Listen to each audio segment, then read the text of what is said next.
So over the past 5 years, I've been to some incredible places, made videos on this channel that have showed some of the coolest parts of the world that I've been able to ride my bike. I've been able to capture all my videos using action cameras. And I get a lot of questions in the comments on YouTube, what cameras you use, how you mount the cameras, how you edit your videos. So I wanted to break everything down in this video, tell you what cameras I use, tell you how I mount them, show you exactly how I edit them, so you can replicate a similar angle and upgrade your point of view videos. So when it comes to the cameras that I use, there's two main cameras I use for most of the videos on this channel. First camera is one of my favorites. This is the Insta360 X5 camera. It's a 360 action camera, which basically means it films everything. And it doesn't even matter where you're shooting. You can just edit it later on of where you want it to point. It's really clever. I use this for 95% of my videos that I shoot for YouTube and for Instagram. Second camera I have is my Insta360 Ace Pro 2. This is a standard action camera. It's a point and shoot camera. There's no 360 on it. It's just one lens. You press record. It's got a super wide field of view and it'll capture everything you need for mountain biking or any other action sport. Now, when it comes to mounting the cameras on the helmet, there's two main ways that I mount my cameras on my helmet to get the shots that I'm able to get. It depends where I'm going to be using the videos, which dictates where I'm going to mount the camera. Now, generally, if I'm filming a YouTube video, I've found that having my Insta360 X5 camera mounted on my chin, that gives the best field of view and the most realistic video for that platform. You can also use this mount here on the chin for vertical videos like Instagram, but I just prefer using this chin mount for a horizontally framed video. The other mount that I use is under the peak. Some people call this a unicorn mount. Basically, you are going to mount this under your peak with a mount, and it will stick out your visor, underneath your visor. This is really cool if you want to get a video of both the trail ahead, the horizon, and you'll also get a bit of handlebar motion in there as well. So it's getting the best of both worlds. It's not ideal shooting up here for YouTube videos or horizontal videos. I found the chin mount is way more realistic. Camera settings, again, another question that comes up a lot. I'm going to give you some base settings for any camera you want to use. I shoot in the highest resolution possible, which is 5.7K or even 8K on the Insta360 X5 and 5.7K on the Ace Pro 2. I generally shoot at 30 frames a second because I find that works best for both YouTube videos and Instagram posts. I know some people go a little bit lower on the frame rate. If you go down to like 24 frames a second, it can make your video footage look a little bit faster because there's less frames being captured. Or if you want to shoot super slow-mo, go upwards of 60 frames a second. But generally, as a rule of thumb, I would use 30 frames a second and just let the camera do everything else automatically. Now let's talk about editing 360 videos. The first thing you're going to do is go to Insta360's website and download the Insta360 Studio. Get the latest version for your MacBook or Windows computer, download it and install it. One thing to note here, I do pretty much all the editing of my videos on a desktop. I find the desktop is just way more versatile for me than a mobile phone. You can download the app on your phone and edit there.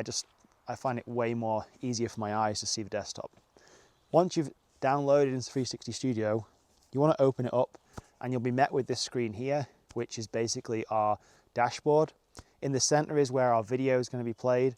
But first of all, we want to open the file we want to edit. So on the left-hand side of your screen, you're going to click Open File and find your 360 video that is on your camera or SD card. Drag it into Insta360 Studio and open it up. Now, once you've opened your video, you'll notice that the video is in the center of the screen. Below the video is our timeline and where we're going to make our keyframe adjustments, which I'll get to in just a second. On the right-hand side of the screen, you're going to see some further adjustments like stabilization and color grading.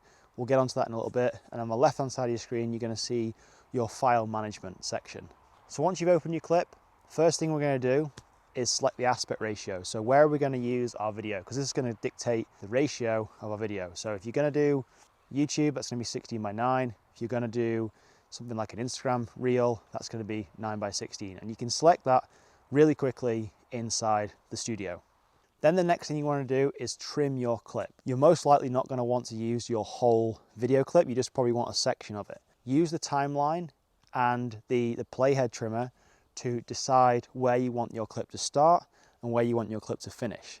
And there is two handy little buttons that you can click to start press at the start and where you want your clip to finish. Now we've got our desired length of clip. One of the key steps I do now is I go to the right hand side of the tools, I click stabilization, and then I turn on tilt recovery. Now you can turn on tilt recovery or direction lock. These both do a very similar thing, but I've just found tilt recovery works better with the videos that I'm making. You may have some different results with direction lock, but you need to turn one of these two on. Then you are going to go to the start of your trimmed clip and you're going to add a keyframe. And this is just a simple little plus button, and it will add a little yellow marker to your timeline to show you've put a keyframe on your video.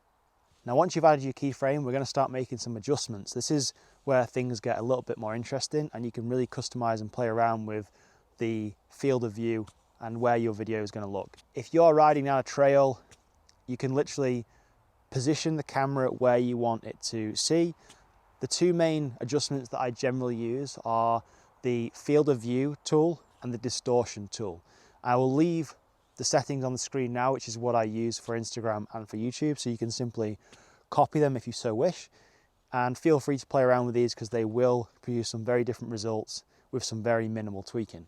Once you're happy with your start settings, play the clip through and you should see the camera will follow the direction of your riding or your clip. This will probably take a couple of attempts. Once you get it bang on, you'll have a setting that will pretty much, you can just copy and paste for every single one of your video clips, and 360 video editing will then become a thing of the past.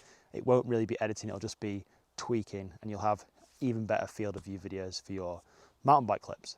Then once you've finished editing your clip, it's time to export it. So you're going to hit the yellow export button at the top right hand corner of your screen, and then you can play around with some of the settings, but some of the main settings that I play with are the bitrate. Now if you're uploading to Instagram, I'd probably keep the bitrate around 30 or 40. Don't go crazy with this because Instagram will crush your quality of your videos to match their platform, and if you go too high, it'll crush it too much and it'll look like you filmed it on a potato. You don't want that. And if you are uploading to YouTube, I probably would go around 80 to 120 megabytes a second on that bitrate scale. You'll notice when you change that bitrate scale that it will adjust the file size, and it can adjust it fairly dramatically, so that's again personal preference. And then the encoding, I'll probably just keep it H.264. That's generally the widest accepted encoding format for every platform. So now you know what cameras I use, how I set them up, where I mount them, and how I edit my 360 videos. I'm going to include a montage of clips from some of my favorite trips in the last few years, as well as the setting I use on the camera and where I mounted the camera, so you can get a similar result.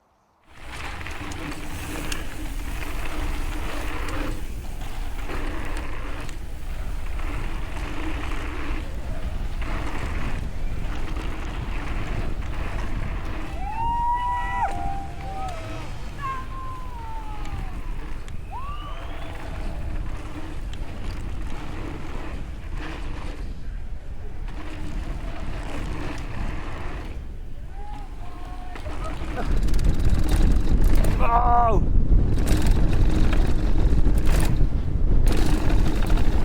Whoa!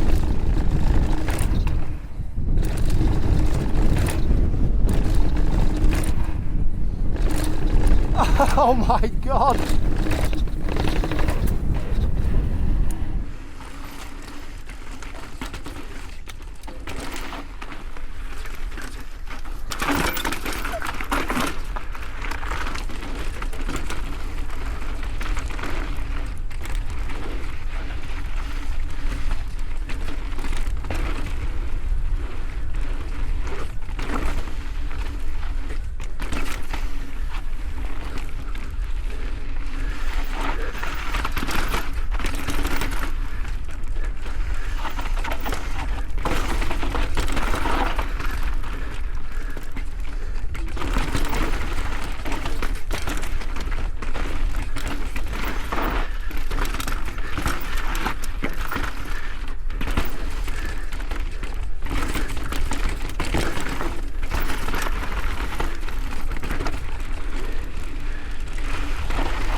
Oh.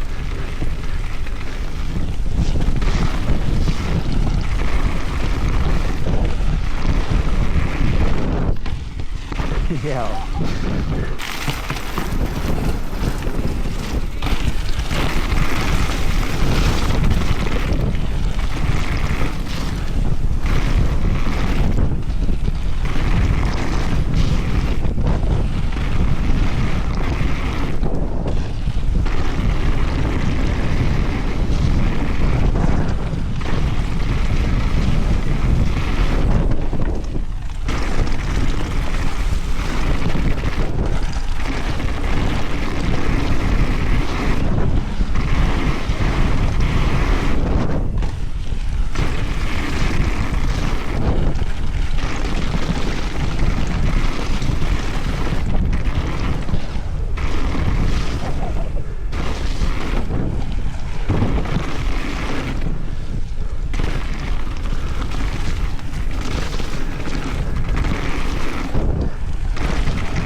Oh, okay.